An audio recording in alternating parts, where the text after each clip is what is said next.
Okay, take two. That's two. One, two. Again, as always, my live poetry has been plagued with issues on the internet and computers every time I get on. So that one didn't take a whole lot, and I'm not sure it's gonna. This may not work because I'm on my phone. And I have to switch back and forth. I'm old, guys. I can't remember any poetry. I write it and then I read it, and then that's good for me because I can't. I can remember some, but not all. But I'm just way too damn old. 53-year-old. Come on, give me a look. All white, all white. It used to be red. Seriously, I'm starting to look at my belly. I look like Santa Claus. If I grew my hair and grew the beard, I'll be Santa Claus. Maybe I should do that this year. Anyway, well, we're moving out. I mean, it's the last day I have to get out, so the washer and dryer, which are right there, weigh a freaking ton. They really do. So I'm waiting for some help to come in, and we're going to go ahead and take care of that tonight, and I'll finally be all moved out of Cell Block C, the last remaining inhabitants of Cell Block C. So what I can do is I'm going to see if I can read some poetry here. You can see my artwork up there, nothing else left. Some Broken Bull. This would be a great poetry for a shattered home, something like that. But we'll see. I'm gonna try this again. If it does crash again, guys, I'm sorry. Not much I can do about it. And then when I get home tonight, I'll go ahead and do another special live poetry there. So let's try this out, okay? What was I doing? Oh yeah, acting like a fool. Let's see here.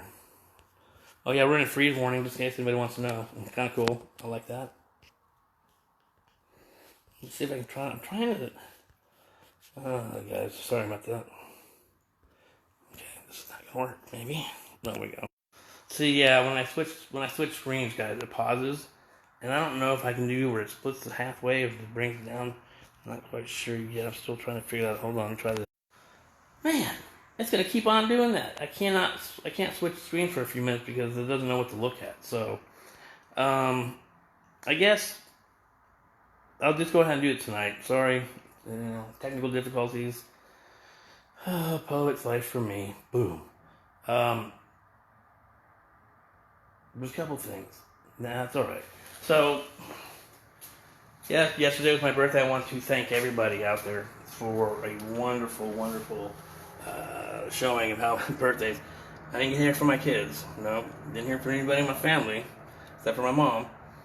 But I sure heard from you guys from all over the world, and I truly do appreciate that. You have no idea how much I do. It feels very lonely out here sometimes, and it feels like getting lonelier every day. But I'm trying to have a positive light, new apartment, new job, trying to do what we have to do. I really miss this place. I mean, yeah, the owners didn't take care of it. They didn't fix anything we turned in was, broken. And I can't live in a place like this, and I can't have Ryder in a place like this either.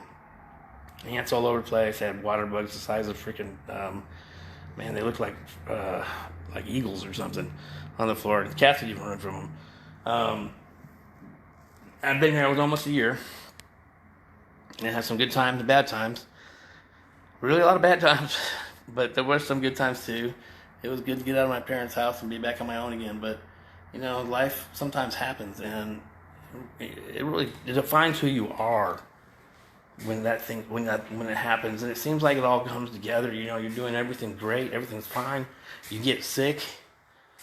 They decide they don't want to use you because you're sick, which is pretty bad. And probably my age has a lot to do with it because it's very hard to find a job when you're over 50, and I never believed that until now. And to be honest with you, I never thought I would make it over 50. I seriously did not. Give guys a chance over 50. There's some good hard workers out there. We need to work too, The little guys, yeah, maybe they have more energy, but we know a lot more than they do. We're not stuck in our ways. You can teach dogs new tricks. I promise you that. So, and then it's just roller coasters. I heard a statistic a long time ago, and I'm sure it's pretty true, that most Americans, if not most, at least 75%, are only one check away from living on the streets. One check away from living on the streets. Can you believe that? because we can't save, because cost of living is going up, but we're not getting paid anymore. And I know that because I know how much I paid for things 20 years ago, and I'm still paying the same amount. But our pay seems to be stuck. I was making good money back 20, 30 years ago. Nowadays, it's hard to find a good job to make anything. How service desk for $15 an hour still? Are you kidding me? That's a joke. And it's really hard for some reason. I don't understand why the economy is like that. Things keep going up, gas keeps going up. Oh man, just everything. But we're still paid the same. You look about it 40 years ago. About 40 years ago. That's almost there. Because I was 15 when I started McDonald's, and I was making, I think it was $3.85. I started out minimum wage. All this time here, I'm only making, let's say in the 20s. That's really not a lot over that amount of time. But look how much everything has risen, especially gas. And just to live. What I don't think is cool is these. Why is rent going up so high? $1,000 for this hole. Look at it. $1,000, okay? It's like one room. It's like a one room. Look at this cat. It's kind of dark. I'm sorry, but I don't have lights on. That's been that way for almost pretty much since we moved in because I wouldn't fix it. Here, look at the roof. That's the kind of stuff that they did. That's why we're moving. I have a crack on my window upstairs. I can't open the windows. It's so cold in Ryder's room because he's in the front, and those windows are so loose, you feel the air coming through. Like it didn't have a window at all. So, it's ridiculous. $1,000, over $1,000 to live in a place like this. Why? Seriously.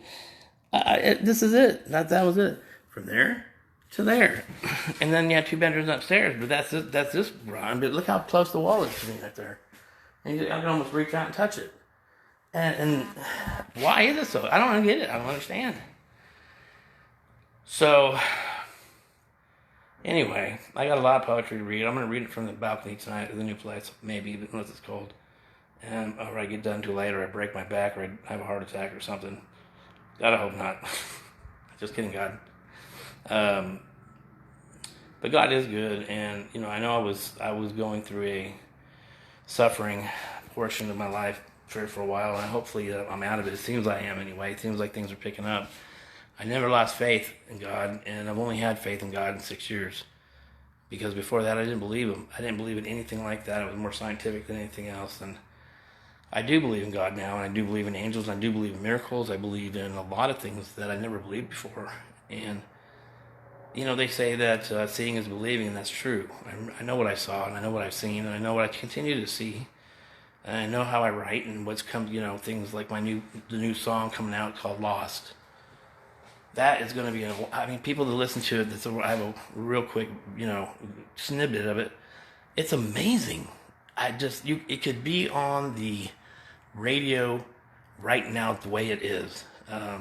Is one of those, I woke up in the middle of the night with a dream that I was being interviewed about this song that was just went viral. Oh, I could only hope. And why I wrote it, when I wrote it, things like that. And it's one of those things that it has to come from God at 2:30 in the morning, sound asleep. When you wake up with that dream, and all of a sudden I put my computer and I started writing, and I was done with it in 5 or 10 minutes. And there was no changes to it. It was as is.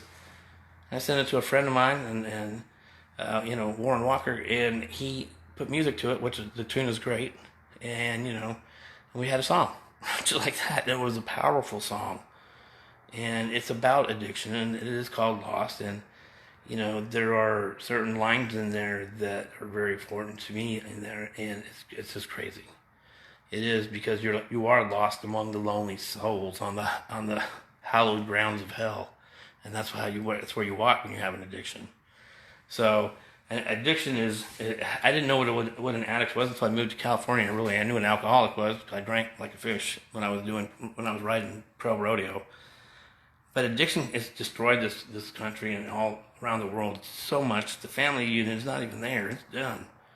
I mean, you don't see families staying together anymore. It's just a battle, war. Like I said, love's war. That's what it is. But the new song called Lost, and it is about addiction. It's a very powerful song about addiction, so I've been told too.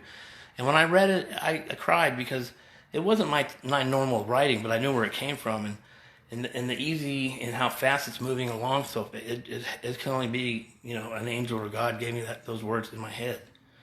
And the dream was so vivid. I remember it today, and it was cool. So if you haven't heard it, PM me and I'll give you a snippet of it. But right now we're finishing it up. We want to make sure it's good, it's perfect, and then and I'm not gonna tell you who the singer is yet because he's great. You guys are in for a big surprise. His voice is so Texas, just like Texas country, just like all those guys here. It could be on the radio today. That's how good it is. So we're putting together the video. Like I said, if anybody wants to be part of this video, it is going to go viral. I'm telling you now, it will. Send me a quick 30-second, or not 30-second, just a quick video saying, "Hi, I'm so-and-so, I'm an addict." If you don't want to be, hey, look who it is, just let me know and I'll blur your face out. Or if you could be holding a sign that says, I lost my brother to addiction and his name and the year. Just something along those lines, because it's going to go with the video. Because the video will be a bunch of facts about addiction. And let me tell you something. When I read these facts that were taken in 2017, I could not believe it. Like 865,000 people tried heroin for the first time. Almost 1 million people in America alone. I mean, that's crazy. It really is. 30 to 40 million Americans use marijuana every year. I believe that. We won't go into that one. But between 1980 or 1995, it was weird, something like that. Doctors had prescribed like 600,000 or 6 million prescriptions of opioids, meaning like Norco and things like that. In the year 2017, it was the same amount for 1 year, just 1 year. That's an amazing. I had no idea. So that's what's going to be part of the video. It's very sad, it's very dark, but it's also uplifting too, because there are those that will be found, but it doesn't matter if you are or you're not. You'll always be lost once you become an addict or an alcoholic, because you've lost so much that you're lost anyway. And if you ever clean yourself up and stop, you'll never get that back. So don't even start. It's so much easier not to start, guys. Addiction is, wow. I mean, I know it personally. I know it personally on a family level. I know it personally as a personal level too. And it's one of the hardest things I've ever gone through, let me tell you. Because you can't fix an addict unless they want to be fixed. I'm going to tell you, I don't care how many times you tell them you're grounded, you try to be the mean parent, try to do this, try to do that, try to throw them in jail, try to throw them in rehab. If they're not ready to quit, they're not going to quit, period. And you can't fix somebody that doesn't know it's broken. That's the other thing. So it's a very evil disease. It is a disease of heart, mind, and soul. And it's a sad one that the government created these drugs. They did, every one of them. And don't care to do anything about it except for throw you in jail. They treat drugs, they get you addicted to it, and then they throw you in jail. That doesn't make any sense to me at all. I'm not a genius. I'm not the smartest person in the world, of course. You all know that. I don't know how they can fix it, but I know they can. Unfortunately, there are people like me that don't really quite understand what the mind of an addict, because I am functioning. When I was an addict, I could do anything I wanted. It didn't matter what it was, and I could go to work, and I could feed my kids, and I could go pay the bills. But that's not the norm. So, I was lucky. I guess I had it strong enough, but I still lost a lot when I was an addict. So I look around with friends and stuff that are no longer here, and there's a lot of people.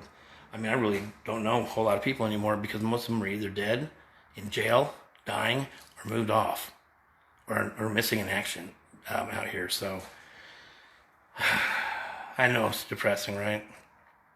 But listen for Lost. Like I said, it's a great song. It's a man. This thing, I hope it really does go. Not for me. I'm not trying to be a millionaire. Believe me, I'm not.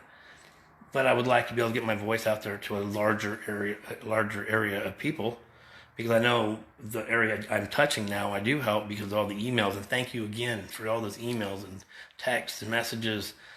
It keeps me going. It really does. So, all right, guys, I'm out of here. You guys are great. I love you. Again, last remaining inhabitant, almost gone out of cell block C. A couple more hours and we're done out of here, and I won't ever come back. I won't even turn around. I won't even, when I go by this place, I won't even look over here. Be like, nope. But some good people. I had a lot of fun. Most of them I still talk to today, even though they may not be talking to each other, which they should. You know, things happen. Just we got together real fast, kind of like a burning star. You know, I come home and there'd be 50 people in front of my door, and I have to try to swim through. You know, and that's hard to do when you're drunk or you know, just something, because you're trying to sneak in. It doesn't work that way. So those people, you know who you are out there. I love you guys, and I'll see you later. And thank you for bearing with me, and thank you for listening to me, and thank you for being part of my poet's journey. Again, this is Richard M. Little Jr., poet, author, friend, family, veteran. Man, I've almost done it all. I said almost. I haven't become a woman yet. That might come later on. I don't know. I mean, hell, I'm getting so fat, my boobs are about as big. Peace out, guys. We'll see you later. Bye.